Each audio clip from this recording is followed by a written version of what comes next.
చూడండి, గోధుమ గింజ భూమిలో పడి చావకుండిన ఎడల అది ఒంటిగానే ఉండును, అది చచ్చిన ఎడల విస్తారముగా ఏం చేస్తుందో తెలుసండి, ఫలిస్తుంది.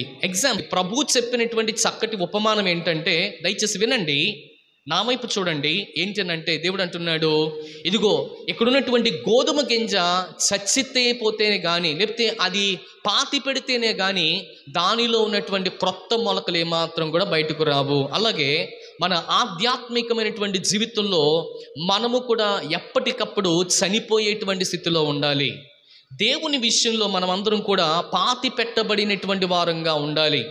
యేసుక్రీస్తు ప్రభు వారు కూడా చనిపోయిన తర్వాత ఆయన కూడా ఏం చేయబడ్డారు, పాతి పెట్టబడ్డారు కనుకనే ఆయన పునరుద్ధానపు శక్తితో మరింత ఆతృతగా ఆయన ఏం చేశాడో తెలుసండి, నిజదేవ స్థితిని వెల్లడించి ఆయన బయటికి వచ్చినట్లు, పునరుద్ధానపు శక్తిని చేత ఆయన బయటకు తీసుకుని వచ్చినట్లు చరిత్రలో మనం చూస్తున్నాం. అలాగనే అదే పునరుద్ధానపు శక్తి ఈ లోకంలో నుంచి దేవుడు మనకివ్వడానికి ఇష్టపడుతున్నాడు. నీవు కూడా దేవుని కొరకు విత్తుకోవడానికి ఇష్టపడితే, నీవు కూడా దేవుని కొరకు సమయోచితమైనటువంటి ఆలోచన కలిగి ఉండి, నువ్వు బహుశా ఎంత పెద్దదానివైనా, ఎంత పెద్దవాడివైనా, ఎంత చిన్నదానివైనా, ఎంత చిన్నవాడివైనా, ఎంత మధ్య వయసులో ఉన్నా, ఏ నడి వయసులో ఉన్నప్పటికీ కూడా విత్తుకునేటువంటి ప్రక్రియ చాలా ప్రాముఖ్యమైనటువంటి ప్రక్రియ. మనమందరం కూడా ఏం చేయబడాలో తెలుసా, విత్తుకొనడానికి బయలుదేరాలి.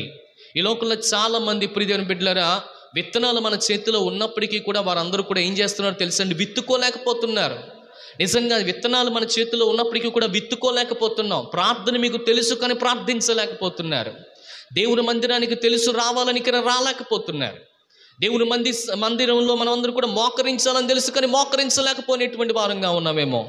ఆయన అడిగితే సమస్తాన్ని మనకి ఇస్తాడని తెలిసి ఉండి మనం అడగలేకపోతున్నటువంటి వారంగా ఉన్నామేమో. కనుక ప్రియదేవుని బిడ్డలారా, విత్తువాడు ఇప్పుడు విత్తడానికి ఏం చేశాడు తెలుసా, బయలుదేరాడు.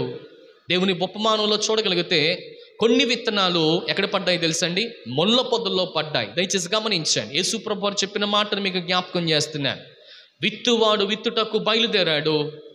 తాను బయలుదేరాడు, తన గంపను తీసుకున్నాడు, పొలంలోనికి వెళ్ళాడు, అడుగు పెట్టాడు, కొన్ని విత్తనాలను తీసుకున్నాడు, చేతితో ఇలా పట్టుకున్నాడు, అలా వేసుకుంటూ వెళ్ళిపోతున్నాడు, అలా వేసుకుంటూ వెళుతున్నాడు. అలా వేస్తూ వెళ్తున్నటువంటి సమయంలో తన చేతిలో ఉన్నటువంటి కొన్ని విత్తనాలు ఎక్కడ పడ్డాయి అని ప్రభు చెప్తున్నాడు అంటే, మరి కొన్ని విత్తనాలు ఎక్కడ పడ్డాయంట, ముళ్ళ పొదల్లో పడ్డాయి అన్నాడు. చూడండి, ముళ్ళ పొదల్లో పడ్డాయి. ఆ ముళ్ళ పొదల్లో పడినటువంటి విత్తనము మొలిచిందంటే మొలిచింది, కానీ అది మొలిచి పైకి లేస్తున్నటువంటి సమయంలో ముళ్ళు అనేటువంటి వాటిని ఏం చేసాను తెలుసా, కిందకి అణిచివేశాయి. ఈరోజు నువ్వు కూడా మొలిచావు, కానీ నీ యొక్క మొలక అనేకమైన వారికి ఆశీర్వాదకరంగా లేవు. చాలామంది ఒకవేళ మీ కుటుంబ సభ్యులు మిమ్మల్ని అణిచివేస్తున్నారేమో, దేవుని మందిరానికి రాకుండా చేస్తున్నారేమో, సమాజం నిన్ను అణిచివేస్తుందేమో. అక్కడికి వెళితే ఏమొస్తుంది, ఇదిగో మనకు లేరా, మన దగ్గర ఉంటే మీరు బాగోరా, అక్కడికే వెళ్ళాలా, అక్కడే ప్రార్థించుకోవాలా, ప్రభుని వేడుకోవాలా అనేటువంటి ఆలోచన చేత చాలామంది ముళ్ళ పొదల లాంటి చాలామంది ప్రియదేవుని బిడ్డ వ్యక్తులు మనల్ని అణిచివేస్తున్నటువంటి వారుగా ఉన్నారేమో. దయచేసి ఒకసారి మిమ్మల్ని మీరు జ్ఞాపకం చేసుకోవాలి.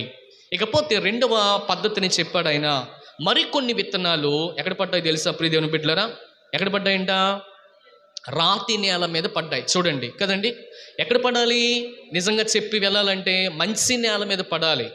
నేల మీద పడితేనే, నేలలోనికి వెళితేనే వాస్తవానికి అది మంచిగా ఉంటుంది. కానీ అది ఎక్కడ పడిందో తెలుసా, రాతి నేల మీద పడ్డాయంట. మంచి నేల మీద పడితే మంచిగా అది మొలికిస్తుంది, మంచిగా అభివృద్ధి చెందుతుంది. కానీ ఇక్కడ మీరు వాక్యాన్ని చూడగలిగితే అది రాతి నేల మీద పడినటువంటి కారణాన్ని బట్టి రాతి ఏమాత్రం కూడా దాన్ని ఏం చేస్తుందో తెలుసండి, మొలిపించలేదు. ఈరోజున చాలామంది జీవితాలు కూడా ఎలా ఉన్నాయనంటే ప్రియదేవుని బిడ్డలారు గమనించండి, ఏదో వస్తున్నారన్న పేరుకు మాత్రమే వస్తున్నారు, ఏదో దేవునిని కనిపిస్తున్నామనేటువంటి పేరుకు మాత్రమే కనిపిస్తున్నారు.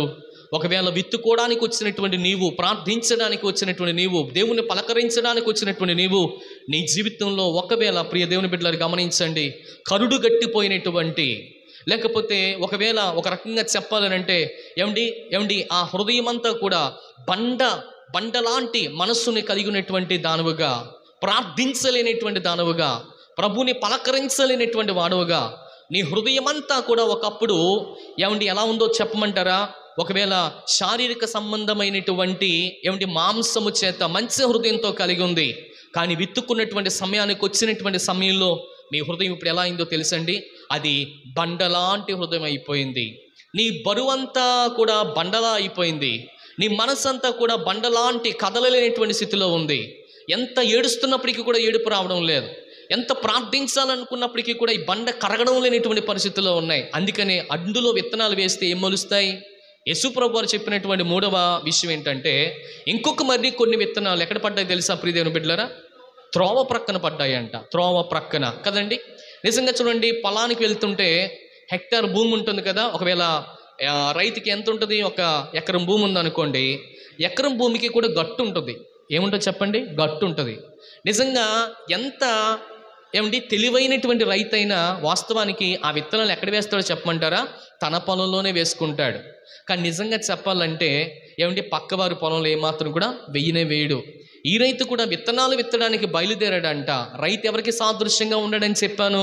వాస్తవానికి మీ అందరికీ సాదృశ్యంగా ఉన్నాడు.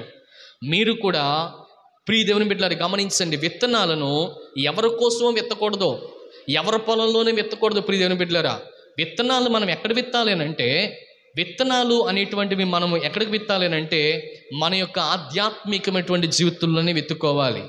మన హృదయంలోనే దాన్ని కోసుకోవాలి. అలా కోసుకున్నప్పుడు దేవుడు మీ జీవితాల్లో కార్యం చేస్తాడు. అందుకనే కొన్ని విత్తనాలు ఎక్కడ పడ్డాయి తెలుసా? త్రోవ ప్రక్కన పడ్డాయి.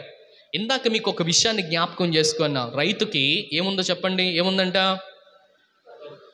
పొలం ఉంది. ఆ పొలం చుట్టూ ఏముందో తెలుసా అండి? చెప్పండి, గట్టు ఉంది. గట్టు మీద పొలం, గట్టు మీద నుంచి పొలం మీద చల్లుతాడే తప్ప పొలంలో దిగుతూ కూడా ఒక్కోసారి రైతు గట్టుల మీదకి కావాలని తన విత్తనాల్ని అన్యాయంగా వెయ్యడు. ఒకవేళ గట్టు మీద పడితే ఏమాత్రం కూడా అది మొలకెత్తదు. ఎందుకో తెలుసా? చాలామంది కూలి వాళ్ళు దాని మీద నడుస్తూ వెళ్తారు కాబట్టి అది అణిగిపోతుంది. కనుక అది ఒకవేళ తడిగా ఉన్నటువంటి నేల అయినా ఎండేటువంటి నేల అయినా ఆ గట్టు మీద పడితే ఏమాత్రం కూడా ఉపయోగపడదు. నువ్వు విత్తనాలు విత్తుకోవడానికి నువ్వు దిగినప్పుడు నేల మీద పడాలి. ఆ నేల సారవంతంగా ఉండాలి. ఆ నేలంతా కూడా ఎక్కడ ఉండాలో తెలుసా? తడిగా ఉండాలి. ఆ నేలంతా కూడా ప్రియ దేవుని బిడ్డలారా గమనించండి, నీళ్లమయముగా ఉండాలి. అప్పుడు మాత్రమే విత్తనము నాటబడుతుంది, లోనికి వెళ్ళబడుతుంది. ఇంకో మాట చెప్పాడు ఆయన, మరికొన్ని విత్తనాలు ఎక్కడ పడ్డా తెలుసండి?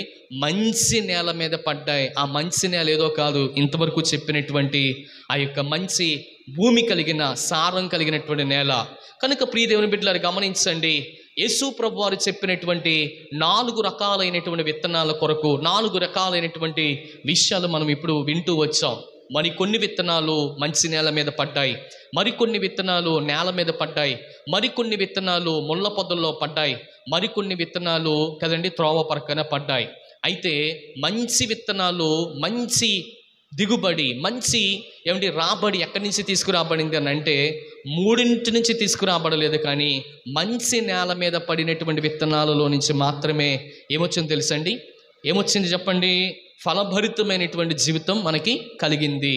ఈరోజు నీవు కూడా మంచి దేవుడు అనబడినటువంటి ఆయన పొలములో, మంచి మహోన్నతమైనటువంటి దేవుడు అనబడినటువంటి ఆయన సన్నిధిలో నువ్వు మోకరించి ప్రణమిల్లి ప్రహర్షించి నువ్వు విత్తుకొనగలిగితే తగిన కాలంలో దేవుడు సంపూర్ణమైనటువంటి పంటను, ఆయన ఆధిపత్యాంతాన్ని మనకివ్వడానికి ఆయన ఇష్టపడుతున్నాడని ప్రభు పేరిట మరొకసారి మీకు నేను మనవి చేస్తాను. దేవుని నామానికి మహిమ కలుగును గాక.